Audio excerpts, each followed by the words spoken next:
When it comes to cuteness, few cars can match the Mini Cooper. With its subcompact dimensions and cheerful styling, this little guy here is like a kitten in a teacup, except he's not going to hiss, scratch, or give you toxoplasmosis. That's a disease you get from cats. But don't let its dust cover fool you. This history book is a real page-turner. You know, ever since the Mini was first introduced in the 1960s, these cars have been an absolute hoot and a half to drive. But has the company given up on this rich heritage? Well, we're here in beautiful Puerto Rico to put the 2014 hardtop model through its paces on the country's narrow, winding roads, and we may even see a chupacabra in the process. Just keep your eyes open. Chupacabra.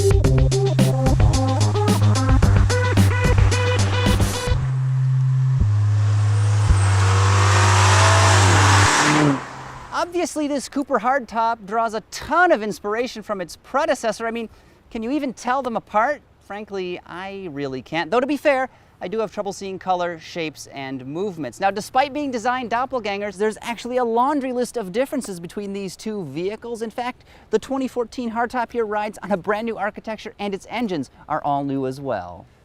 Right off the bat, this car is built on an all-new platform. Overall, it's 4.5 inches longer and features a wheelbase that's been stretched by 1.1 inches. Front and rear, the car's track has been increased, and so has the luggage space. Behind the back seat, it's grown to nearly 9 cubic feet.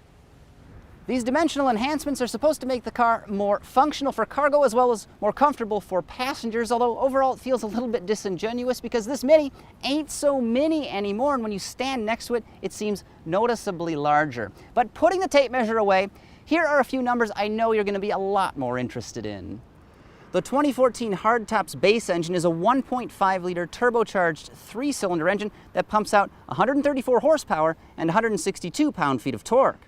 Cooper S's are powered by a larger force-fed 2-liter 4-banger that cranks out a palpitation-inducing 189 horsepower with 207 units of twist. Additionally, there's a nifty overboost feature on both engines that briefly ups the torque output of them, giving you a few more pound-feet to play with. A 6-speed manual transmission is standard, and auto box with the same number of ratios is also available if you've totally given up on life. In the acceleration department, both cars are plenty quick. The base Cooper can hit 60 miles an hour from a standstill in around 7.4 seconds. The S will accomplish the same feat in roughly 6.5 seconds. When it comes to fuel economy, with 2 engines and 2 transmission choices, things start to get a little confusing. Keeping it simple, the S version delivers a combined score of 32 mpg with the automatic and just 28 with the manual. You know, maybe I'm mistaken. There could be something to these self-shifting gearboxes after all. Moving to the interior, things are just as familiar. There's no mistaking this car for anything else other than a Mini. You've got this gigantic circular display right here, front and center, in the middle of the dashboard. That is a hallmark Mini design feature. Some of the materials in this cabin, very, very high-end. Soft plastics everywhere. Dashboard, door panels, center armrest. They've always done a good job with that, and they continue to do a good job with that on this 2014 hardtop model. So directly in front of the driver is this small diameter, very chunky steering wheel. It makes this car a lot of fun to toss around. Steering wheel is the most important interface point in a car, and Mini nailed it. You've got your gauges up here, large speedometer in the middle, tachometer off to the side. It looks pretty nice. Down here at the bottom of the center stack, there's one thing that I do not care for about this car. The retro-inspired toggle-style switches still remain. Those, of course, are in today's version of the Mini, and it's a retro touch I kind of wish would go the way of lead-based paint and lobotomies. Fortunately, though, my biggest complaint regarding these switches, they have addressed, then they've moved the power window switches up to the door where they belong, so there's no more fumbling along down here to try to roll the window down. Now, the front seats in this car are very sporty. They're nicely bolstered, hold you in place when you're carving on those mountain roads. They're kind of like a hug from the Queen of England. They're authoritative, but also amicable at the same time. You know, I could be a Skeletor impersonator, and even these seats grip me pretty well. If you were a little bit bigger than me, they might be a touch narrow, but I think they fit quite nicely. All right, now we're talking. Driving the S model right now, throwing it around these curving, narrow mountain roads here outside San Juan, Puerto Rico. And this car, like other Minis, an absolute blast to drive. It just dives into corners with great enthusiasm. The handling really tight, body stays flat as you're going through those turns. This car is fun with a capital FU.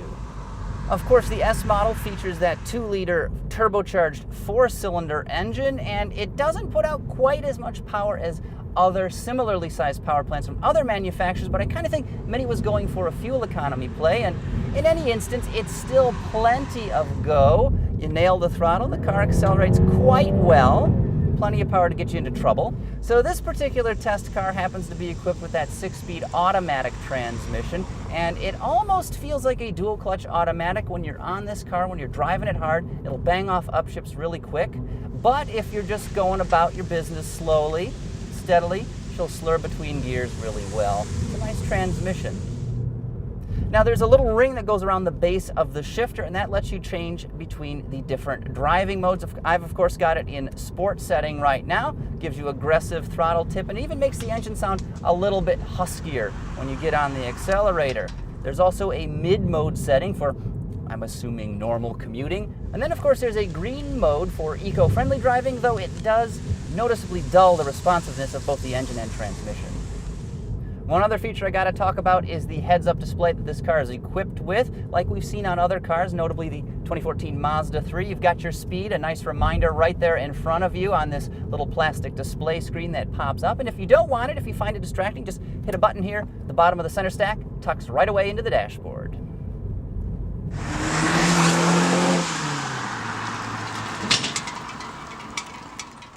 Despite its modest size increase, the 2014 Mini hardtop is still a Mini right down to its core. It delivers a riotously entertaining driving experience, yet it's more fuel efficient and feature-laden than ever. And oh yeah, it's a lot cuter than even a Chupacabra, which, by the way, we never did end up running across.